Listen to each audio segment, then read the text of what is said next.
woke up in a beautiful, well-tiled room. Sunlight was streaming through the large windows. Everything was arranged so perfectly, it felt almost unreal. But there was a heavy fog in my mind.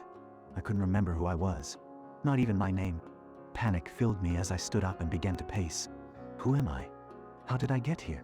I whispered to the silence. As I paced the room, an odd beeping sound caught my attention. It was a radio on the bedside table, its light flickering in the dimness like a heartbeat. I moved closer and pressed the button. To my shock, I heard my own voice.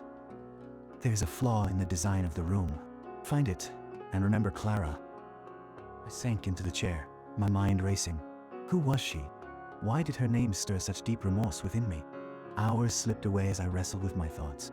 I couldn't remember anything beyond that single name. It felt like a thread pulling at my very soul.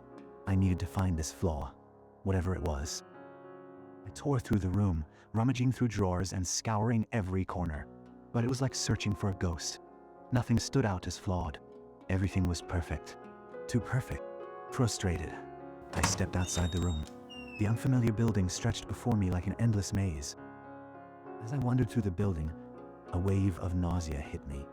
I clutched my head, and a fleeting image flickered in my mind. Clara's beautiful smile. Was she my daughter? My mother? My wife? The questions tormented me, each one leading to a dead end. Then a thought struck me. If I could record that message, it meant I must know the flaw myself. I hadn't examined the radio itself. I rushed back, scanning every inch of it. I spent agonizing hours trying to decipher it, searching for hidden codes.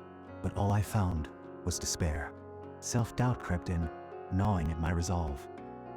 After what felt like an eternity of fruitless searching, I collapsed into the chair, surrendering to exhaustion. The sunlight streaming through the window woke me the next morning. It was a beautiful day. But as I yawned and stretched, a chilling realization washed over me. I had no shadow. Panic surged within me as I looked around the room. The absence of my shadow was not a trick of the light. It was a grim truth. Nothing in this room had a shadow. Driven by desperation, I rushed to the mirror. What I saw sent shivers down my spine.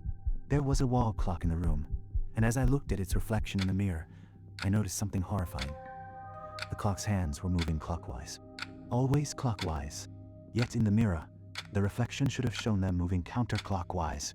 But it didn't. The reflection was wrong. Confusion morphed into dread.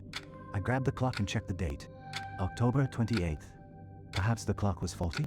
But as the hours passed and the date remained unchanged, the pieces began to click into place. I was trapped in a time loop. Memories, long buried, started to resurface. Suddenly, clarity struck. I was an architect. The design of this building, it was my own creation.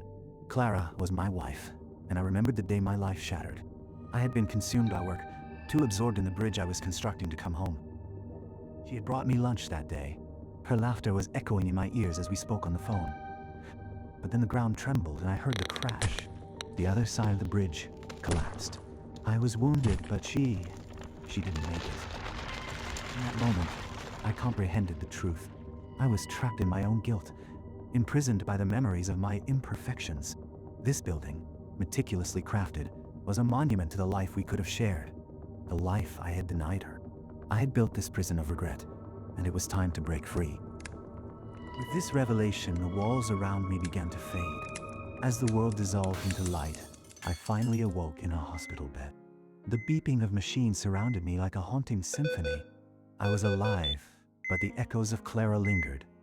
A bittersweet reminder of love lost, and the heavy burden of guilt that would forever shape who I was destined to be.